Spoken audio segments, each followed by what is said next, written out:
ये कहानी मीठापुर नाम के एक जंगल की है जहाँ बहुत सारे पक्षी रहा करते थे। सभी पक्षी अपने अपने काम में व्यस्त रहा करते थे।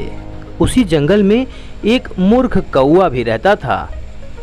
कौवे के पास कुछ काम ना होने के कारण वह हमेशा गलत ही सोचता रहता और इधर उधर पूरा जंगल में घूमता रहता। उसे किसी भी काम से कोई मतलब नहीं था। एक दिन वह कौवा कहीं जा रहा था, तभी वह देखता है कि एक छोटी सी चिड़िया सभी पक्षियों की सरदार बनकर बैठी है और उसके पास खाने पीने की कोई कमी भी नहीं है। तब कौवा सोचता है, अरे ये इतनी छोटी सी चिड़िया सभी पक्षियों की सरदार बनकर बैठी है, मैं तो इससे बहुत बड़ा हूँ। ये जगह मुझे मिल जाती तो कितना अच्छा होता। सब पक्षी मेरी इज्जत भी करते और मुझे कुछ खाना भी ढूंढने की जरूरत नहीं पड़ती। सभी पक्षी मुझे खाना भी लाकर देते। कितना अच्छा होता जब मैं चिड़िया की जगह बैठ जाता। ये कहकर कौवा वहाँ से चला जाता है। कुछ दिन ऐसे ही बीत जाते हैं। एक दिन कौवे ने देखा एक चील अपने भोजन की तलाश में इधर उधर भटक रहा था। तब कौवा उसके पास जाता है और कहता है, देखो चील भाई, आपको खाना नहीं मिल पाएगा क्योंकि इस जंगल में पक्षियों की सरदार वो चिड़िया है जो कि कभी भी किसी चिड़िया को तुम्हारा भोजन नहीं बनने देगी। मेरे पास एक तरकीब है, अगर तुम कहो तो मैं बोलूं। हाँ हाँ बोलो, जल्दी बोलो, मुझे बहुत भूख लगी है। मैं उस चिड़िया को किसी तरह से बनाकर तुम्हारे पास लाता हूँ। तुम उसे मार देना, फिर मैं सभी पक्षियों का सरदार बन जाऊँगा। तब तुम मेरे राजा बनते ही किसी भी चिड़िया को अपना भोजन बना सकते हो। ये बात चील को बहुत पसंद आई। उसने बोला, ठीक है, तुम जाओ, उस चिड़िया को लेकर जल्दी से आओ। और कौवा उस चिड़िया के पास पहुंच गया और बोला, चिड़िया रानी, मेरी पत्नी की तबीयत बिगड़ गई है। क्या हुआ उसे? कौवे तुम ठीक तो हो? तुम बहुत परेशान दिख रहे हो।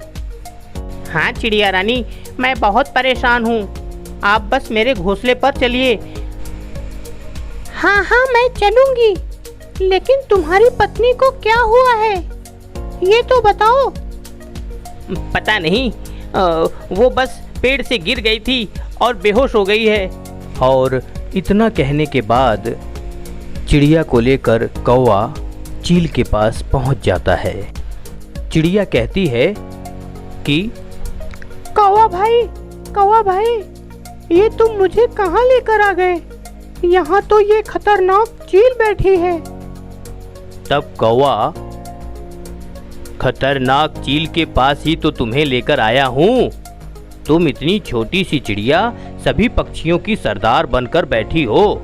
मुझ में ऐसी क्या कमी है जो मैं सरदार नहीं बन सकता? और चील उस चिड़िया को मारकर खा जाता है और कौवा रानी चिड़िया की जगह जाकर बैठ जाता है। और चील इसी तरह से हर रोज कई पक्षियों को मारकर खा जाया करता था। कुछ दिनों के बाद जब सभी पक्षियों को पता चला कि उस दुष्ट कौवे ने रानी चिड़िया को उस जालिम चील के हाथों मरवा दिया है, तब सभी पक्षियों ने मिलकर एक निर्णय किया कि उस दुष्ट कौवे को वहां से भगा देंगे और कोई भी पक्षी उसे अपना राजा नहीं मानेगा। और सभी पक्षी मिलकर कौवे के पास जाते हैं, कहते हैं, अरे दुष्ट कौवे, तूने राजा बनने की खुशी में हमारी रानी चिड़िया को उस जालिम चील से मरवा दिया। तब कौवा, नहीं, ये झूठ है। रानी चिड़िया ने मुझे यहाँ इस गद्दी पर बैठने के लिए कहा था।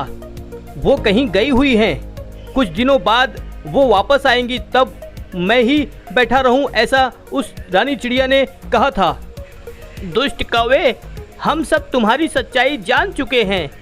जब तुम रानी चिड़िया को लेकर उस चील के पास गए थे, तब हमारे इस मिट्ठू तोते ने सब सुन लिया था और देख भी लिया था। दुष्ट कौवे, यहाँ से भाग जा और इस जंगल में फिर कभी वापस मत आना। कौवा वहाँ से भाग जाता है। तब मिट्ठू तोता रानी चिड़िया के घर में जाकर देखता है तो उसे एक अंडा दिखाई पड़ता है और वो अंडे को लेकर अपने घोंसले में आ जाता है और कहता है, ये अंडा तो रानी चिड़िया का ही लग रहा है। अंडे में से छोटी रानी चिड़िया बाहर निकलेंगी। और कुछ दिनों के बाद अंडे में से छोटी रानी चिड़िया बाहर आ जाती है। तब तोता कहता है, अरे ये तो हूबहू रानी चिड़िया के जैसी ही है। और कुछ दिनों के बाद जब चिड़िया थोड़ी बड़ी हो जाती है, तब मिट्ठू तोता चिड़िया को उसकी माँ के बारे में सब सच बता देता है, जो कि इसकी माँ के साथ चील ने किया था। ये सब सुनकर चिड़िया को बहुत दुख होता है और उधर चील ने भी आतंक मचाकर रखा हुआ था।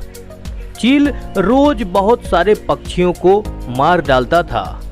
तब उस छोटी रानी चिड़िया को एक उपाय सूझा और वो चील से अपने माँ की मृत्यु का बदला भी लेना चाहती थी और जंगल के सभी पक्षियों की सुरक्षा भी करना चाहती थी। चील के पास सभी पक्षियों को लेकर गई और बोली, चील भाई, आप जंगल में रहने वाले सभी पक्षियों का शिकार करते हो और उन्हें मारकर छोड़ देते हो, पूरा खाते भी नहीं। इसलिए हम सब ने एक उपाय सोचा है। क्या है वो उपाय?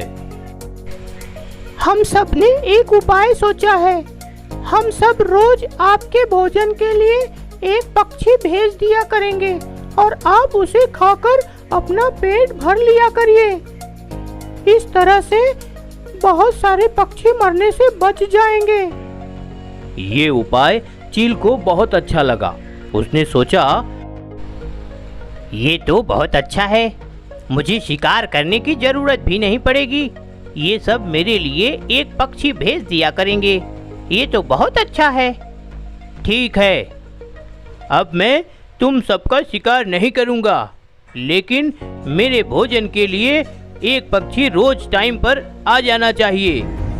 और इस तरह से कुछ दिनों तक रोज एक पक्षी चील के पास जाने लगा।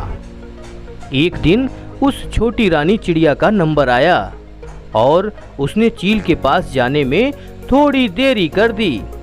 और जब वो चील के पास पहुंची, तब चील ने कहा, तुमने आने में इतना टाइम क्यों लगा दिया? तब चिड़िया बोली, वो क्या है चील भाई, मुझे रास्ते में एक आपसे भी बड़ा चील मिल गया था।